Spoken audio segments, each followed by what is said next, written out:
Welcome back, welcome in. Guys, this is Free Talk Tuesday, episode 26. We've made it a full half a year with Free Talk Tuesday videos. Holy smokes. I didn't expect that. This is a little weird. Fun for me. Channel's growing. This is a lot of fun. I appreciate every one of you for tuning in. Again, Free Talk Tuesday on a Monday. We are changing it up a little bit while Hard Knocks is going on. I can't wait for the final episode of Hard Knocks tomorrow. It is the final episode for those who don't know. Episode 5, it's going to be the final one for the Chicago Bears. I think they're going to show a lot of the cut downs. I hope they show some of those conversations that Ryan Poles and Matt Eberflus had. We got a small taste of that with Ian Wheeler last week when he came in and met with Ryan Poles. You saw the dejection on his face, the disappointment. You saw Ryan Poles console him. Hey, you're a part of this team. Take advantage of it. Don't get complacent. Don't let your mind get dull. Keep sharp. Be a part of this team. Study the playbook. Be here week in and week out. There's a big opportunity for you for the last couple of years of your contract coming up. So that's going to be a lot of fun. Today, I'm going to do what I promised for a while, and I'm going to get into how important the pass rush is. A lot of you who have followed the channel from the beginning know in the very beginning I went over some individual breakdowns of the positions and showed the Tez Effect. You heard about that all the way across Bears Nation. Everyone talked about it. But not a lot of people showed the in-depth stuff on it. I showed specifically DeMarcus Walker. I'm going to show a little bit of that here, but I'm going to go into PFF's rankings, go into their gradings, and show you just why it's so important. And yes, on the far left there, you're going to see, excuse me, I got a little heartburn. You're going to see Micah Parsons. I know he's not a Bear. I'm going to show the importance of why we need a second pass rusher. And if the opportunity becomes available for Micah Parsons to come up on the trade market, because now they've solidified CeeDee Lamb, they've given him his contract, what are they going to do with Dak Prescott? Jerry Jones consistently makes it sound like people within his organization aren't important and they're expendable. Well, if at any point Micah Parsons feels like I'm done here, and he's already said on his podcast, he has a running podcast for those that don't know. I can try to link that in the comment. He's already said high accolades of Caleb Williams. Thinks so highly of him. Players now want to come to Chicago. They now see the opportunity that's unfolding itself before it. Now, there's other good options. The Bears have made some good moves. Austin Booker was a huge pickup. He's still a rookie. It's not proven yet. We can't put him on a pedestal and say, oh, just because he looks good in the preseason, he's going to look good in the season. He's going to take time to develop. Defensive ends do take a little time to develop, like tight ends. Not as long as tight ends, but like tight ends, they need to get used to the NFL level and the level of competition they're going up against. Some make that transition quickly, though, and Austin Booker does look like that type of guy that's going to transition quickly. He does need to put some more mass on him, and he does need the reps at the NFL level. Matt Eberflus talks about that constantly. The reps. It's all about the reps, getting these guys the opportunity so they can see NFL level, see NFL speed, get up to speed, and get used to it. So I'm going to go over weeks 1 through 8 before Montezsweat came to this team last year. I'm going to give a little bit of leeway on week 9, and then I'm going to show weeks 10 through 18, the second half of the season, which is exactly what that is, the entire second half, exactly the second half of the season, and how it looked once Montezsweat came here, because he was traded for on exactly October 31st, on Halloween of 2023. 2022. 23. I can't keep my time straight. 23. The end of last year. He was traded for the end of last year. Then we immediately, 4 days later, extended him for an extra 4 years. Montezsweat is a Bear. Happy to have him as a Bear. Great opportunity for him. And he changed this team. But not just on the interior and exterior defensive line. It affected the cornerbacks. It affected the linebackers as well. So let's jump right into it. I'm going to show you guys this stuff. This is what I showed earlier before the draft even happened. This is the PFF's grade where they show the field and how we line up. And the biggest weaknesses there were Yannick Ngakoue, who graded 117th out of 118 defensive ends, and Justin Jones in the interior, 107th out of 130. Now, obviously, Gervon Dexter was being groomed. He was a rookie. He was being built up. And then DeMarcus Walker with an 89th out of 118 grade. But it looked really a lot better in the second half of the year. I showed that on here.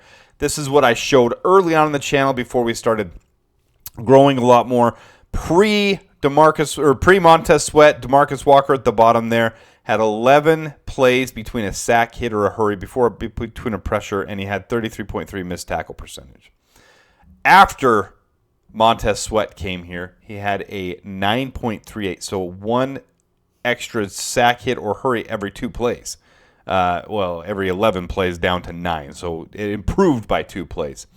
I'm not going to go too deep into this one. This was the old school stuff that I did. I use a lot more straight-lined PFF stuff now for you guys, so it makes it clear, not as hard for me to track and get it to you. So let's get into, I know this is kind of small, and I apologize. If this is something, this is the nerdy analytical stuff. This is the stuff you guys want to see from this channel. So if you're on your phone, it's going to be harder to see this stuff. I'll try to explain it the best I can. You might want to pause it, wait till you get home, get on a computer, get on your TV, wherever you watch it from. We're going to go over 3 different areas: the defensive line, the cornerbacks, and the linebackers, and show the effect that a true pass rusher has. I'm going to give you the whole synopsis of the video today, the whole breakdown of Free Talk Tuesday.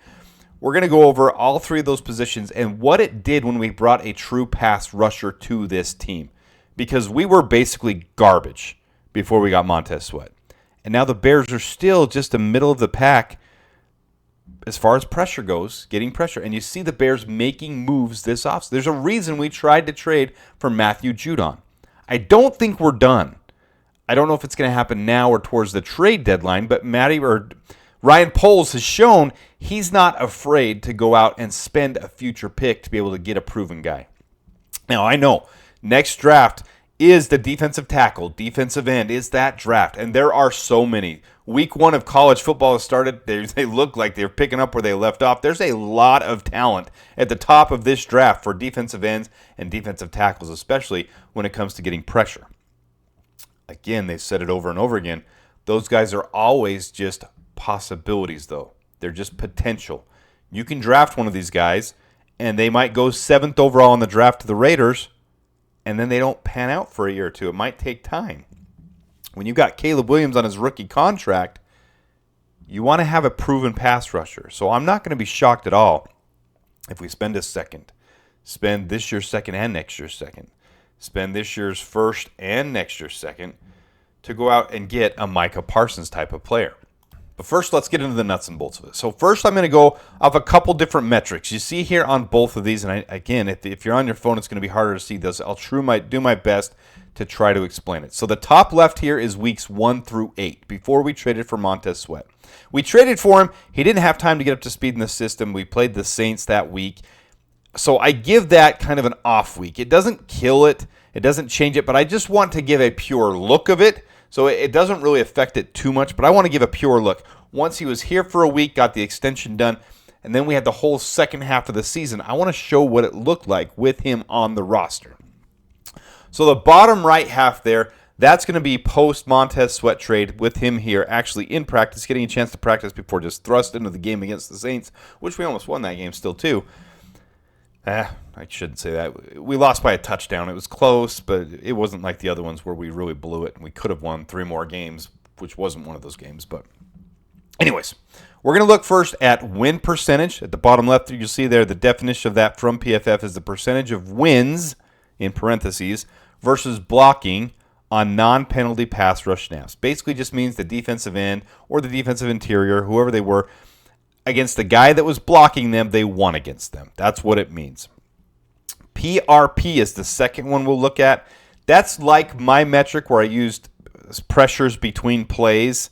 It's a formula that combines sacks, hits, and hurries relative to how many times they rush the passer. So it's measuring and gauging their pressure. So just think of that as pressure. You look up top there, Andrew Billings was getting a decent amount of pressure, but nobody else was getting any pressure at all. So let's kind of look at how it changed once Montez Sweat got here. I've highlighted it in blue. Look over at the bottom there in the center. You see how much it improved. And this is percentage. So this is a big chunk amount. Now, Montez Sweat obviously isn't included in this because he wasn't here before, but 14.7 is a very reputable, very solid, above average win percentage grade. You want your guys at least to be above 10 to 12%, and it's not just that, it's that combined with pressures. Now, to be top of the league, you need some top of the league guys to be able to generate the pressure to, A, get to the quarterback quickly, 2, disrupt the coverage. So that's how it affects these different positions we'll be talking about. Obviously, you want to get the sacks to stop the play and cause a loss. That just puts teams behind the ball. Then they're struggling to make the line of scrimmage, struggling to get first downs. You get first downs to move down the field to get a field goal or a touchdown.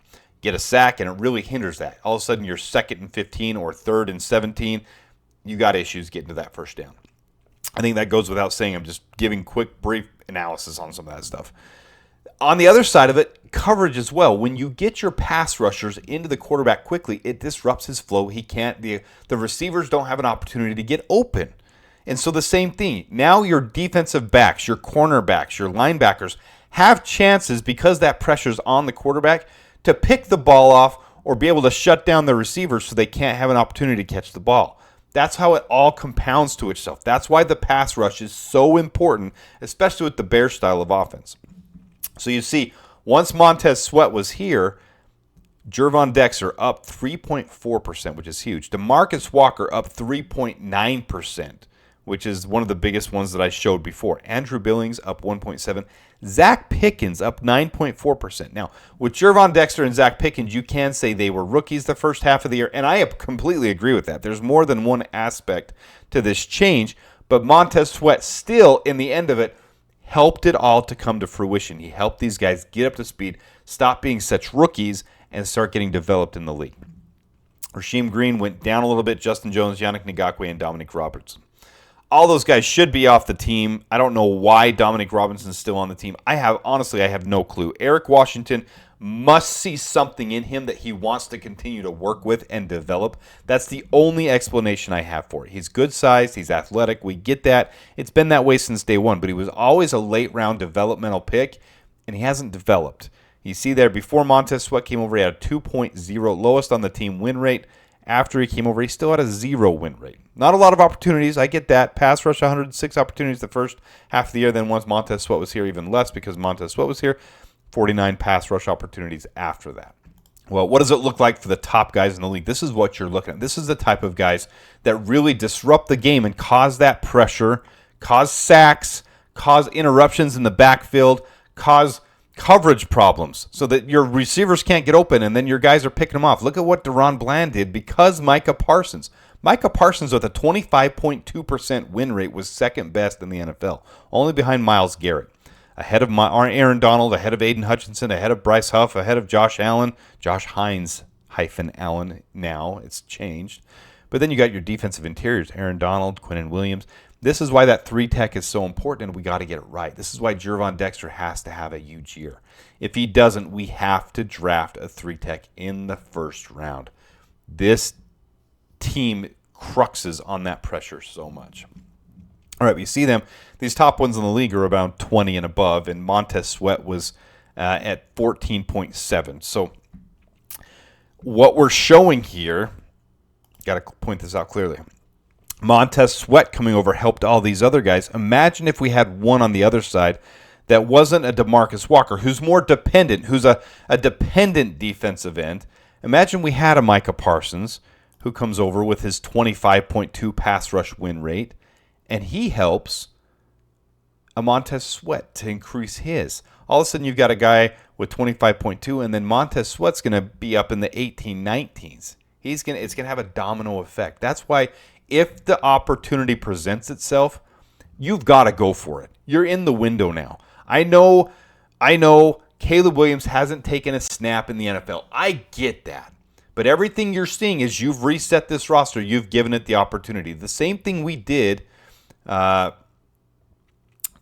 or 5 years ago. Okay, I had to hurry and look it back up.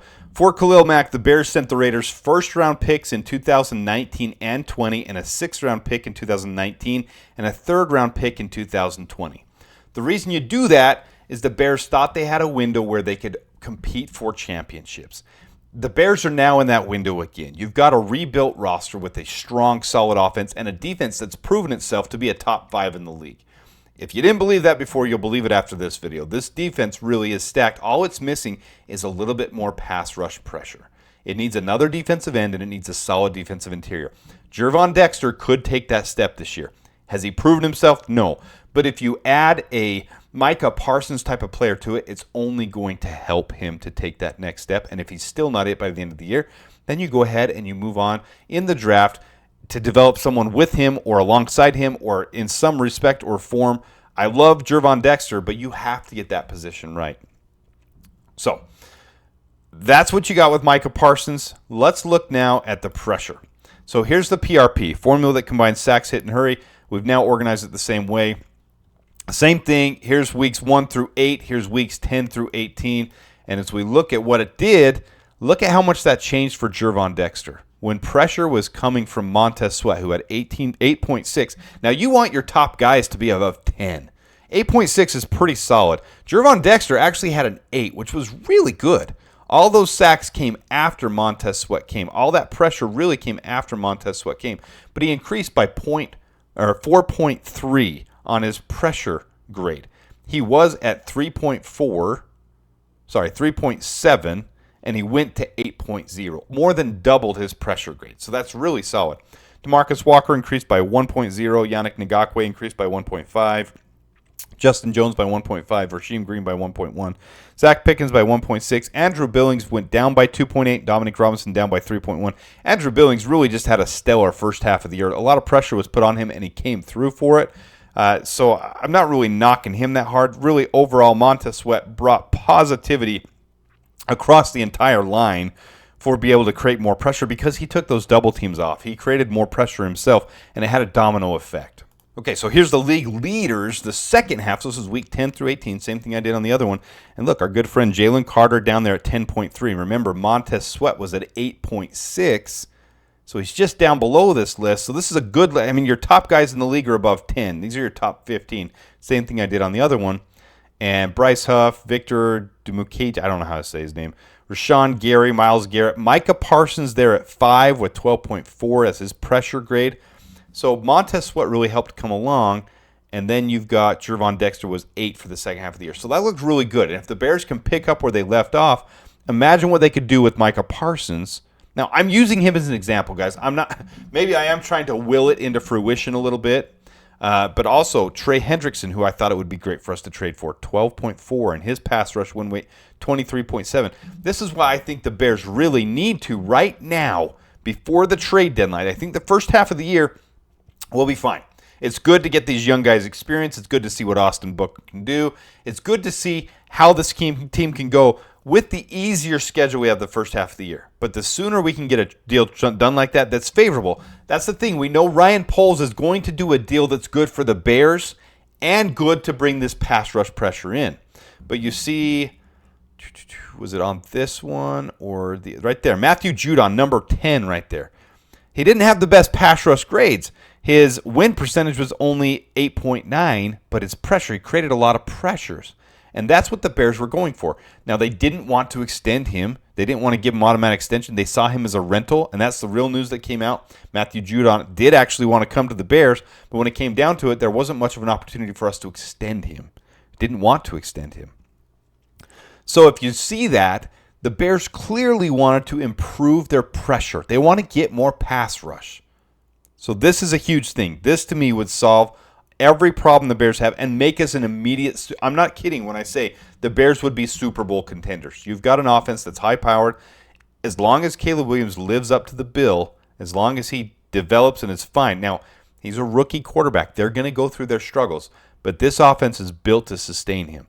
Then the defense is what's really going to carry this team into a Super Bowl. So this is huge for the Bears.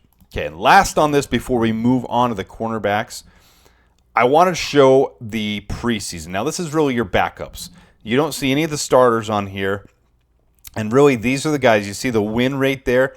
Austin Booker, 18.2. Now, preseason is completely different than your regular season. It's just not the same. You're facing second, third stringers, but you need to be doing well in preseason to be able to have any expectation to do well in the season. So you don't see Jervon Dexter here. You don't see DeMarcus Walker. You don't see Montez Sweat. They didn't play enough reps to really get a real grade on this. But you see Austin Booker, 18.2% pass rush win rate and 10.9 pressure rate. Those are really good. Daniel Hardy, 10.9 win rate, 14.1 pressure rate. Those are really good too. That's why he made the 53-man roster. I can't give you an answer why Dominique Robinson made the roster still. His pressure rate was extremely low. Pass rush win rate was fine, but for preseason, it's still a little low. Same with Zach Pickens. He's not quite developing, but you're not going to give up a guy on year 2. And then guys like Jamari Croma, and really that was it for the practice squad, are sent there to develop because you saw enough upside. But then at the very bottom there, you see, Sam Roberts. This is why we went and picked him up for the practice squad. Look at his win rate, 17.0, but still not generating a lot of pressures. But that's the perfect type of guy. He had a good pressure grade in the preseason. This is exactly the type of guy that you bring in for your practice squad to try to develop, to bring them up to speed, to try to get them in the system and see if Eric Washington can continue to work with them and bring something out of them.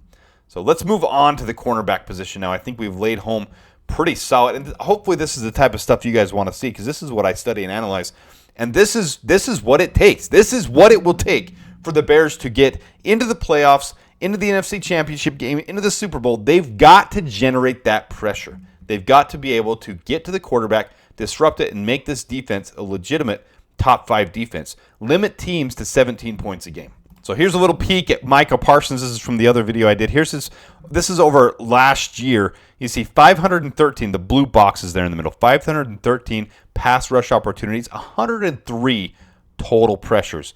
12.6 is his PRP grade, and 24.1 is his pass rush win percentage. You look at his grades down there, his defensive grades are in the 90s every year, his pass rush grades in the 90s. He's an absolute beast. If there's any way we can trade for him, you give up the haul to go get Micah Parsons and put us in the window for a Super Bowl. All right, phase 2 of the video, we're going to get into the cornerbacks now. This is the stuff I showed before on Tyreek Stevenson. This is really going to drive it home for you guys. This is going to show the actual stats from PFF. This is going to show you how things changed and how he came along. Is it because of the pass rush pressure? Yeah, part of it. The other part of it is he got thrown to the wolves.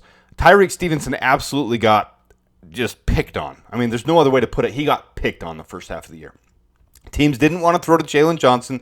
They picked on Tyreek Stevenson nonstop, and it worked. They had their way against us. The first 4 games of the year especially were really rough for him, and there's no other way to put it, but he was put in the refiner's fire. He was thrown to the wolves. And the thing I love is he never gave up on it. If you didn't see on the Bears YouTube channel, on their website, they had the time capsule where they had a couple of rookies from last year, Tyler Scott, Tyreek Stevenson, and Darnell Wright. I'll talk about some goals they had from last year. They replayed those goals, and they talked to him. And Tyreek Stevenson's mindset was just, I'm competing against myself. I got to get better every day. I just have to continue to improve and grow. And this was before the season even started. He proved that mentality. He has the right mentality to be a Chicago Bear, to be able to be one of the best in the league. Not just a Bear, but one of the best in the league. So this is what I showed last time on here. Tyreek Stevenson, full season, 4 interceptions, 1 forced fumble, decent missed tackle percentage, passer rating allowed against him 100.4, receiving percentage against him 66%.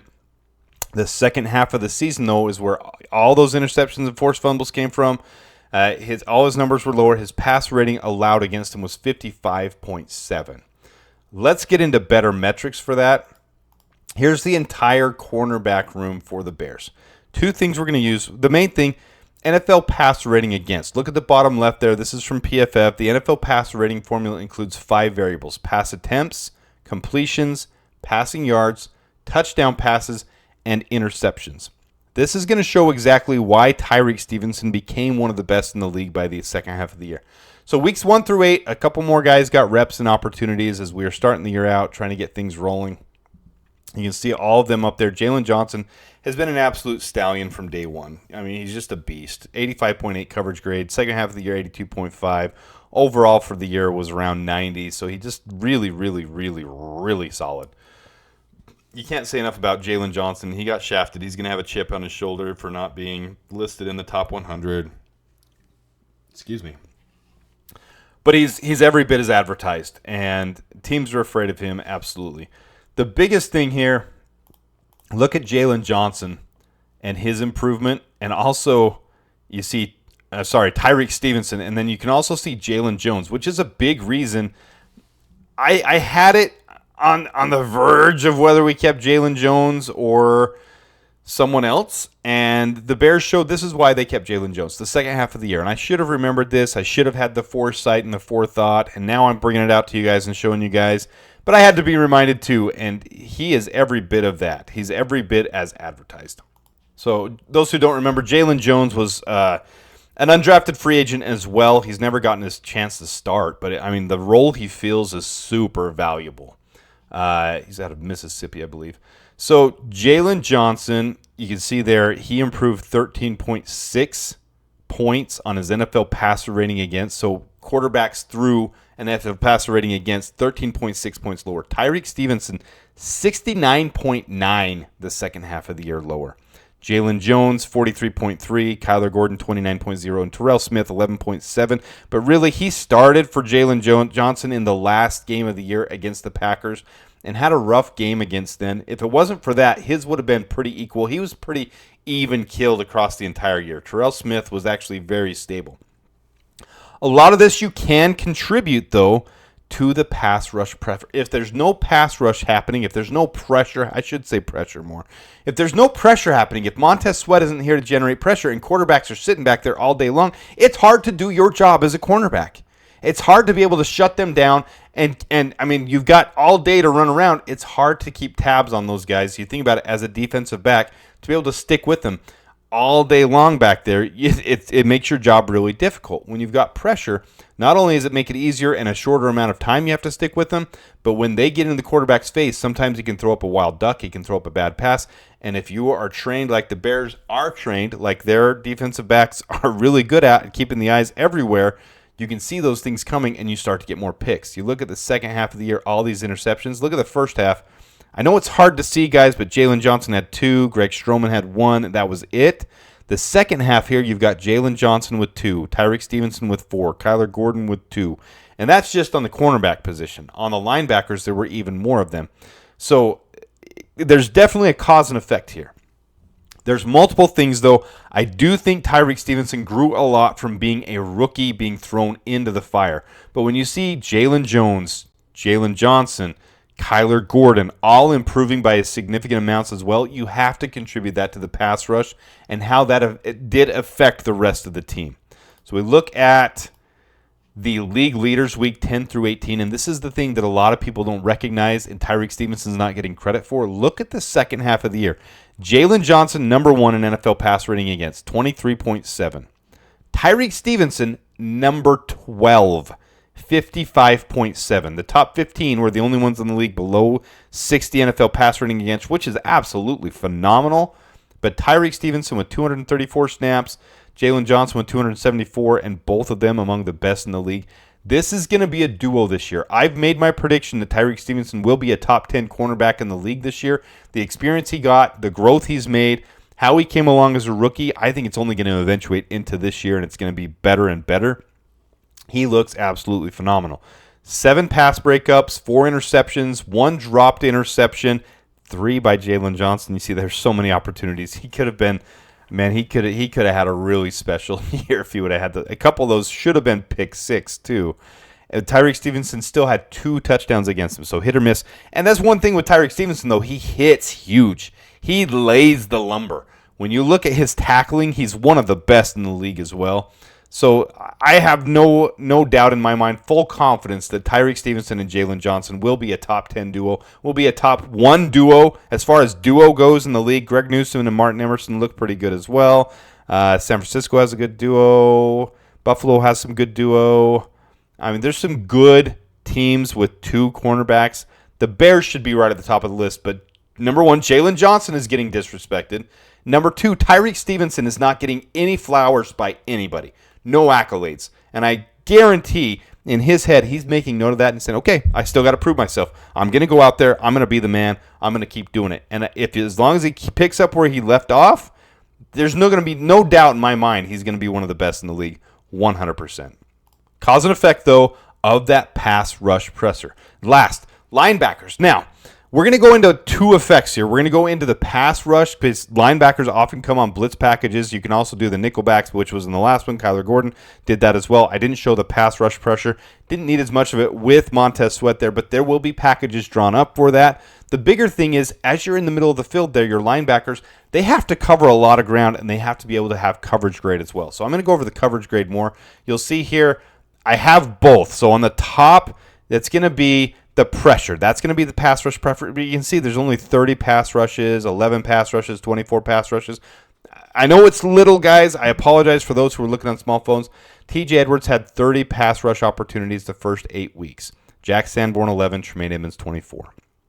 Second half of the year, Tremaine Edmunds, 19. TJ Edwards, 42. And Jack Sanborn, 9. And there's not a noticeable difference. The first half of the year, Jack Sanborn, 18.2 win percentage. TJ Edwards, 6.7. Tremaine Edmunds, 0. Second half of the year, Jack Sanborn, 0. TJ Edwards, 7.7. Tremaine Edmunds. So actually the numbers look like they would have gone down a little bit. TJ Edwards slightly up a little bit. Jack Sanborn up on his PRP, his pressure opportunities taken advantage of. But the reality is those are such small sample sizes that I don't want to put too much weight into that for this. 19 pass rushes, 42, 9, 30, 11, 20. That's not a very big sample size. The bigger thing I want to look at is what you see at the bottom left still, the NFL passer rating against in their coverage grades. So you see the first half of the year, and I know this is really small. So again, if you can see it on your computer, if you can see it on the TV, if you can see it in a bigger spot, it's going to be more helpful for this type of video. I'll try to do my best to explain it, though. You got Jack Sanborn with an NFL pass rating of 79.2 against. He's in less. You see the coverage, 69 coverage snaps, because when they switch to base to nickel, he's the one that comes out for able to have Kyler Gordon come in. That's the difference in the schemes. He comes out, Kyler Gordon comes in, Kyler Gordon comes in, he comes out. They rotate with each other. That's the 11th man that comes out. So they're both starters, but they aren't really in at the same time most of the time, almost ever. Tremaine Edmunds, 243, TJ Edwards, 245. Second half of the year, same thing, but you see Tremaine Edmunds and TJ Edwards. Let's go to here, and that's cutting off a little bit. I apologize for that, guys. But the big thing there, look at TJ Edwards. This is the biggest thing I want to show. His NFL passer rating against went from 125.8 to 49.8 when Montez Sweat showed up. He made his job as a linebacker not just 10. How many times is that? I mean, 5 times easier.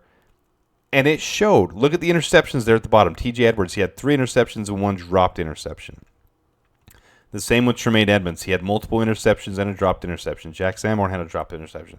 Pass breakups, so they looked really good. But then here's the big thing. You look at, this is the league leaders week 10 through 18. Passer rating against 4 linebackers.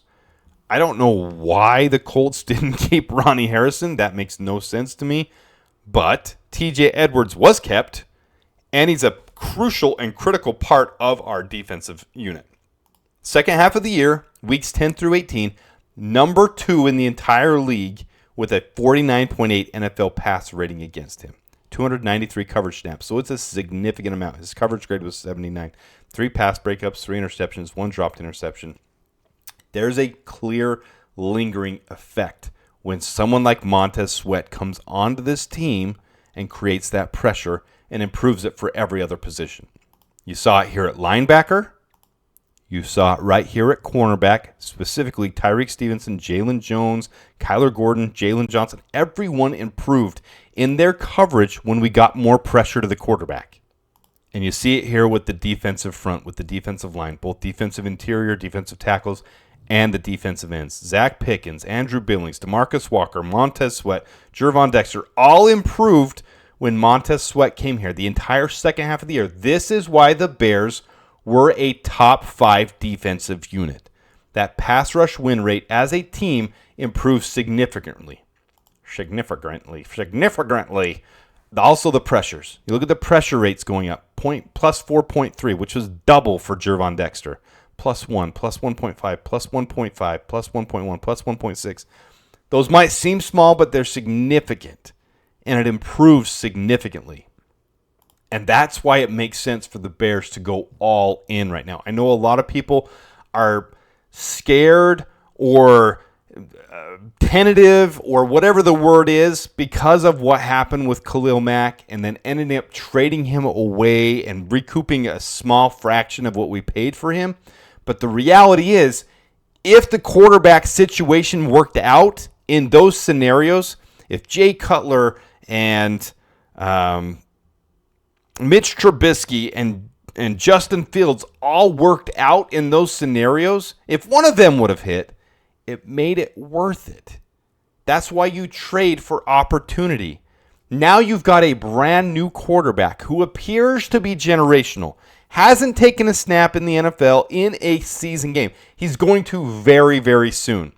But what you saw in the preseason was flashes of greatness. What you hear from camp is respect and accolades from his own teammates, from his coaching staff, from ownership, where they see the greatness in him. They want us to be patient. I get it. But that's different than the ownership saying, okay, we need to be patient, but we also need to put ourselves in an opportunity to capitalize.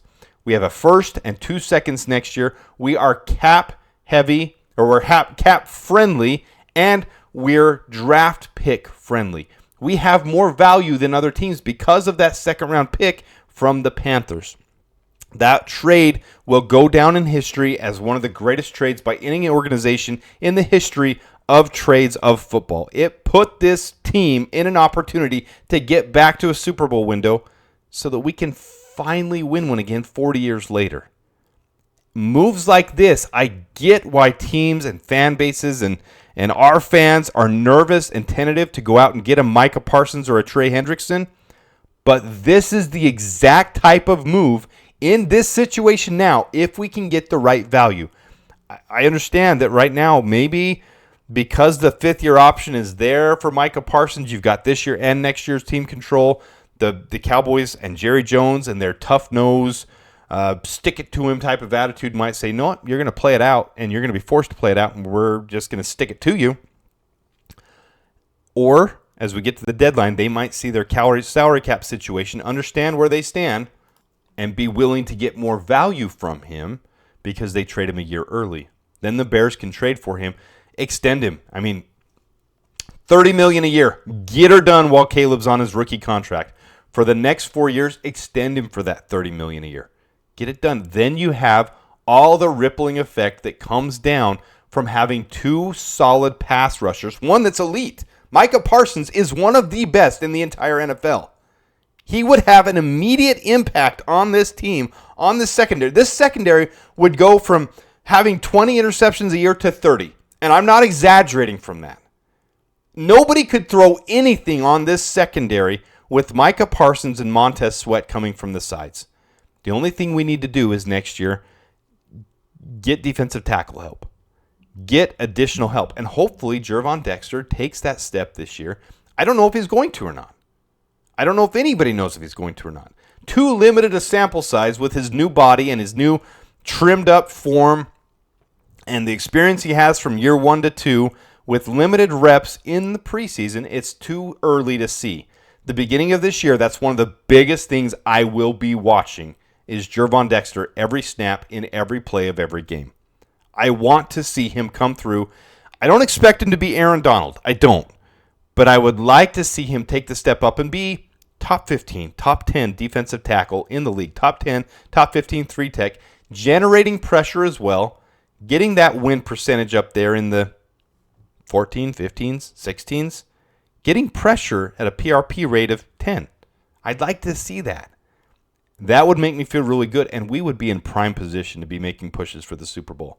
We would be competing, and then it would just come down to how quickly we can get Caleb Williams up to speed, get him up to on board with all of his wide receivers in NFL game action, game play time, in real time, getting that experience, getting those reps, and then getting the opportunities to have game-winning drives, to be able to run the 2-minute, to be able to get those experiences so that when it comes down to those times and we get to the playoffs, he can excel right from year 1. But anybody who doesn't see the effect of this defense, see how this defense has already come so far, how it really is a top 10 in the league, it's overlooked on by everybody. Everybody is overlooking it. There's not an outlet out there that is talking about Tyreek Stevenson. As far as I know, mine is the only channel that has talked about Tyreek Stevenson in this matter consistently. I did a video in in April. I did a video in July. I did a video in August. And now I'm doing this video showing this, highlighting this, showcasing it. And nobody else has done anything on Tyreek Stevenson to show that he has a 55.7 NFL pass rating against in the second half of the year. 7 pass breakups, 4 interceptions. I don't see it anywhere else, but it's real. This isn't just the Bears. This is all cornerbacks in the entire league. You don't see, what's his name from the Steelers? Joey Porter Jr. You don't see Joey Porter Jr. on this list. You don't see Devin Weatherspoon on this list. In fact, if you want to look, they're way down the line. Nowhere near the top, but they were the ones that got Defensive Player of the Year votes and accolades. They're the ones who got all the recognition. They're the ones being listed in the top cornerbacks for this year. They're the ones getting their name, and Tyreek Stevenson's still not getting talked about. When in reality, he is the true stud rookie cornerback from last year's class. All these couple of guys drafted in the first round, a couple of guys in the beginning of the second round. He was in the second round. We traded up for him. He was the true stud. You look at the second half of the year, and he is going to take off where he started, and it's going to be fun to watch. And people will come back, and they'll look at this, and they'll say, oh, someone was talking about this. Oh, look at this. This is the progress he made. But that's the effect that happens when you get pass rush pressure. That's why the Bears need to go out and get Micah Parsons, Trey Hendrickson. That's why they need to make a move. I don't think moves are done. I think something is coming. Is it going to be a huge splash like this? I don't know. It seems like they're content to go into the season this way. And it might just be part of Ryan Poles negotiating or the way he handles it and goes about it to make it look a certain way. I would expect something by midseason. I really expect to see a Micah Parsons, Trey Hendrickson type of deal. They're both locked up for the next 2 years. So it's just a matter of whether those teams are willing to part with them early. But you got Jamar Chase wanting his extra penny over a CeeDee Lamb's deal and over all the other wide receivers. He wants to be the highest paid wide receiver. He wants to be the man. You got Jamar Chase doing that, and then you got CeeDee Lamb being paid in Dallas, and Dak Prescott needing to be paid. Someone's the odd man out, and they've got a pretty solid defense with some pretty decent pieces there. They really could trade him. So this is Free Talk Tuesday, episode 26. I appreciate this video. This is one I've wanted to show for a while. Appreciate you guys tuning in for it. If you haven't hit the like button, please do so. Let me know your thoughts in the comment. This is one of the more informative ones. We're there, guys. We are to football. In just a couple days, you've got Thursday night football, then you've got the Friday night game this week, and then 6 days from now, you've got Sunday football with the Bears and the Titans. It's going to be a lot of fun. I didn't go over as much of that. I might do a video before the game to go over that preview and breakdown, but I wanted to show this one for the pass rush pressure, how big of an effect it has, and how important that is, the Bears going into this year, how they need that more than ever. So this was a big video for me. I hope you guys enjoyed it. Let me know your thoughts in the comments. If you don't mind hitting the like button, if you haven't subscribed, please do so. I'm going to do all the videos throughout this. This is a fun season for me. I'm really excited for it. So with that, thanks for tuning in. Thanks for being here. And dabears.